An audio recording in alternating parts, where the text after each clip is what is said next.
ఈ దినం దేవుని వాక్యం, నేను మీకు ఖ్యాతిని మంచి పేరును తెప్పింతును.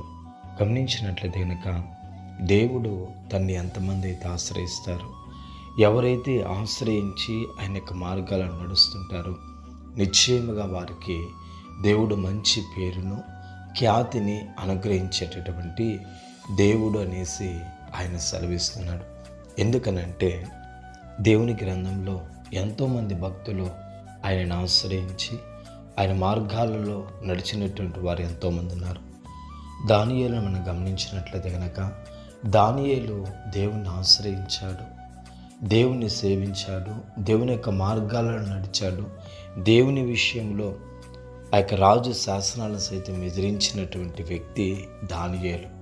కాబట్టి దేవుడు భక్తిని ఆ యొక్క వైరాగ్యంను చూచినటువంటి దేవుడు దానియేలును ఎక్కడ కూడా సిగ్గుపడనివ్వకుండా, సిగ్గుపడేటటువంటి మనుష్యుల ఎదుట కూడా దేవుడు దానియేలు యొక్క తలను పైకి లేవనెత్తి దేవుడు రాజు ఎదుటనే దానియేలును సింహాసనం మీద కూర్చొనిబెట్టినటువంటి దేవుడు అండి.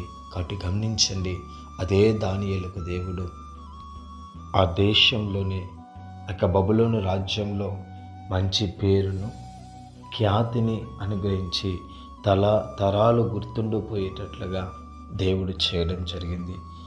ఏం కారణం అంటే ఆయనను ఆశ్రయించాడు, ఆయన మార్గాలను నడిచాడు. శ్రమైన, కష్టమైన, ఉపద్రవమైన ధైర్యముగా దేవుని కొరకు నిలవబడ్డాడు. దేవుడు ఆ వ్యక్తిని ఉన్నతమైన స్థాయికి హెచ్చించాడు.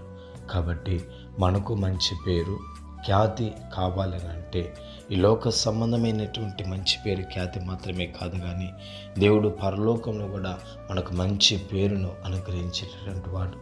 కాబట్టి గమనించినట్లయితే కనుక ఆ యొక్క పేరు ఖ్యాతి మనకు కావాలంటే ఆయన మార్గాలను నడుస్తూ ఆయన కొరకు జీవించినట్లయితే కనుక నిశ్చయముగా ఆయన మనకు మంచి పేరును ఖ్యాతిని అనుగ్రహించి దీవించి ఆశీర్వదించే దేవుడు. ప్రభువి మాటను దీవించి ఆశీర్వదించునుగాక. ఆమేన్, ఆమేన్.